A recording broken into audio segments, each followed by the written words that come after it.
पूरे ब्रिटेन में खालिस्तानियों पर बैन। खालिस्तानियों के खिलाफ ऋषि सुनक ने अचानक किया बड़ा फैसला, पूरी दुनिया को चौंकाया।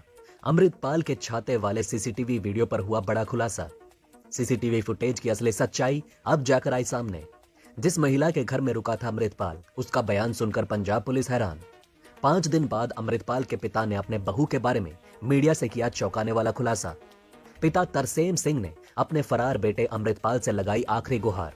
पिता की गुजारिश सुनकर सभी सदमे में। क्या खालिस्तानियों के खिलाफ चल सकता है बाबा योगी का बुलडोजर? नमस्कार दोस्तों, आप देख रहे हैं डी बॉक्स। तो आइए दोस्तों 10 मिनट में जानते हैं इन सारी खबरों के बारे में फटाफट। आप स्पीड बढ़ाकर भी पूरा वीडियो देख सकते हैं। दोस्तों, ऋषि सुनक ने खालिस्तानियों के खिलाफ फैसला लेकर पूरी दुनिया को चौंका दिया है। सभी खबरों को जानेंगे एक एक करके। इस खबर को डिस्कस करने से पहले आइए जानते हैं कि आखिर उस महिला ने अमृतपाल पर कौन कौन से बड़े खुलासे किए जिसके घर में अमृतपाल ठहरा हुआ था। दोस्तों, खालिस्तान समर्थक अमृतपाल का नया सीसीटीवी फुटेज सामने आया है। ये फुटेज हरियाणा के कुरुक्षेत्र के शाहबाद का है। इसमें उसे एक महिला के घर से निकलते देखा जा रहा है। ये महिला बलजीत कौर है, जिसने 19 मार्च की रात को अमृतपाल और उसके साथ पापलप्रीत सिंह को अपने घर पर पनाह दी थी। ये महिला 32 साल की है और वो MBA कर रही है। उसका भाई SDM कार्यालय में रीडर का काम करता है, जिसे भी पुलिस ने गिरफ्तार कर लिया है। इस महिला का पता सोशल मीडिया के जरिए हुआ, जो इंस्टाग्राम पर अमृतपाल को फॉलो कर रही थी। सीसीटीवी फुटेज में दिख रहा है कि अमृतपाल ने चेहरा छिपाने के लिए छाते का सहारा लिया है। हालांकि लुक से उसकी पहचान हो रही है।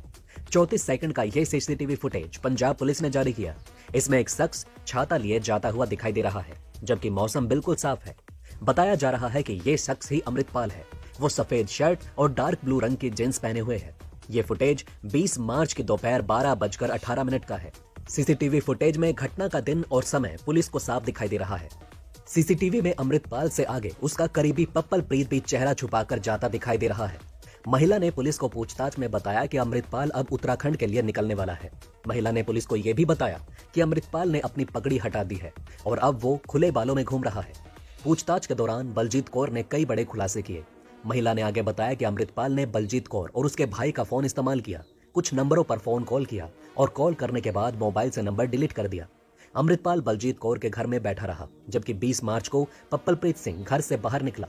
उसने तमाम बस अड्डों की रेकी की और पता किया कि बस कहां से जाती है। वो उत्तराखंड जाने वाली बस की तलाश कर रहा था। अमृतपाल ने घर से जाते वक्त जुपिटर स्कूटी और कुछ सामान बलजीत कौर के भाई को दे दिया। उसने पटियाला का एक मोबाइल नंबर दिया और कहा कि ये स्कूटी पटियाला में वापस करनी है। बलजीत कौर के भाई ने स्कूटी पटियाला में जाकर वापस कर दी। दोस्तों, आपको बता दें कि बलजीत कौर पप्पलप्रीत की करीबी है।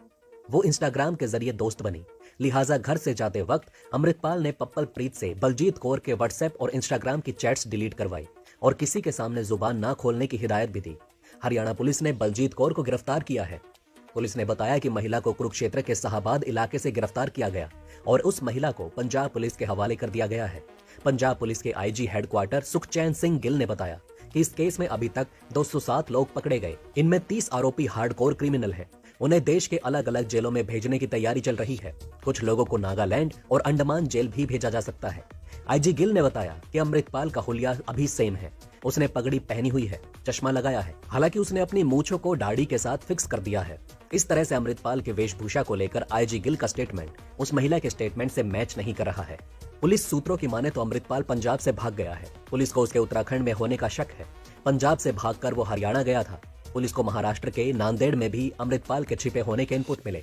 पंजाब पुलिस की टीमें वहां रेड करने के लिए रवाना हो गई।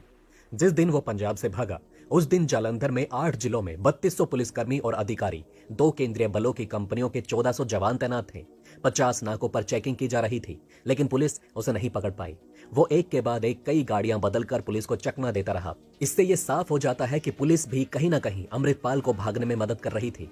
खालिस्तानी समर्थक और वारिस पंजाब डे के चीफ अमृतपाल सिंह के पिता तरसेम सिंह ने अपने बेटे अमृतपाल को सरेंडर करने की सलाह दी है। हालांकि उन्होंने कहा कि पुलिस ने अमृतपाल के फरार होने की जो कहानी बताई, वो उसे मानने को तैयार नहीं। मीडिया से बातचीत में उन्होंने कहा कि हमारे हिसाब से अमृतपाल अभी भी पुलिस की कस्टडी में है और इसी बात को उठाने के लिए हमने हाईकोर्ट का दरवाजा खटखटाया। उन्होंने कहा कि पुलिस अमृतपाल को लेकर जो कुछ कर रही है और उसके भागने को लेकर जो भी सीसीटीवी फुटेज दिखाकर कहानी बनाई जा रही है, उस सब के पीछे पॉलिटिकल ड्रामा है। पता नहीं किस सोच के साथ ये कहानी बनाई गई। अगर अमृतपाल सिंह फरार है तो मैं उसे बस ये कहूंगा कि वो सरेंडर कर दे। हालांकि हमें कानून और पुलिस पर भरोसा नहीं, लेकिन फिर भी हमें पता है कि हमारे बेटे ने कुछ भी गलत नहीं किया है। तो ऐसे में हम चाहते हैं कि वो जांच में शामिल हो और हम कानूनी लड़ाई लड़ेंगे। अमृतपाल पर हथियार रखने और विदेश से फंडिंग मिलने के भी आरोप हैं।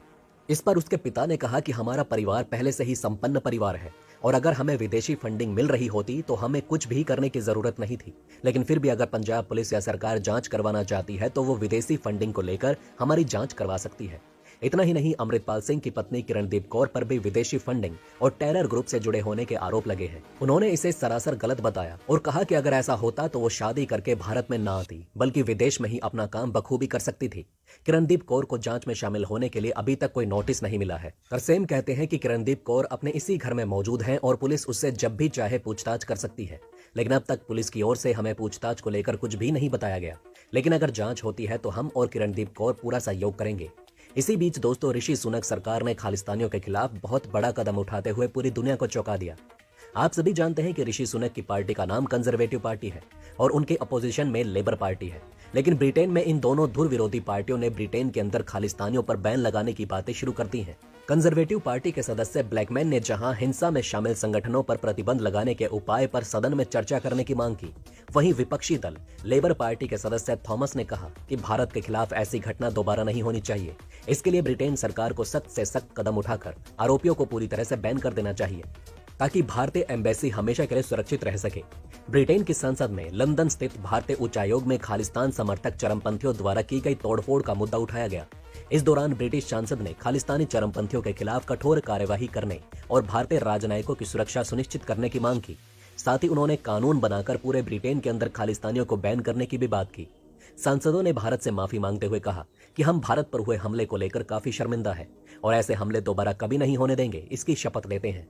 ब्रिटेन के सांसदों ने आगे कहा कि हम लंदन में भारतीय उच्चायोग के बाहर हुई तोड़फोड़ और हिंसक कृत्यों की कड़ी निंदा करते हैं। उच्चायोग और उसके कर्मचारियों के खिलाफ इस तरह के कृत्य पूरी तरह से अस्वीकार्य हैं। ऋषि सुनक के कंजर्वेटिव पार्टी के नेता ब्लैकमैन ने कहा कि रविवार को हुआ हमला इतने सालों में छठी बार हुआ है जब भारतीय उच्चायोग पर इस तरह का हमला किया गया। उन्होंने कहा कि भारतीय उच्चायोग के बाहर खालिस्तानी चरमपंथियों द्वारा की गई गुंडागर्दी इस देश के लिए शर्म की बात है। ब्लैकमैन ने कहा कि खालिस्तानी चरमपंथी दुनिया भर में विरोध प्रदर्शन कर रहे हैं जो पूरी दुनिया की शांति व्यवस्था को डगमगा रही है। ये सभी मिलकर भारत के खिलाफ माहौल बनाने की कोशिश कर रहे हैं। उन्होंने आगे कहा कि क्या सरकार से हम इस बात पर बहस कर सकते हैं कि इन आतंकवादियों को जवाबदेह ठहराया जाए और इस देश में प्रतिबंधित किया जाए। तो दोस्तों, ब्रिटेन की संसद में लिया गया खालिस्तानियों के खिलाफ ये फैसला आपको कैसा लगा, कमेंट करके अपनी राय जरूर बताएं। वहीं दोस्तों, अगर आप रोज न्यूज हेडलाइंस देखना चाहते हैं तो आप इस वीडियो पर कम से कम 500 लाइक कीजिए। पिछले वीडियो पर आप सभी के प्यार के लिए धन्यवाद। तो दोस्तों, आप हमें इजाजत दीजिए। कल फिर मिलेंगे सुबह कुछ नए न्यूज अपडेट्स और हेडलाइंस को लेकर। आप अपनी राय हमें नीचे कमेंट में लिखें और चैनल को सब्सक्राइब जरूर करें। डी बॉक्स की तरफ से आप सभी को आज के दिन के लिए शुभकामनाएं। धन्यवाद।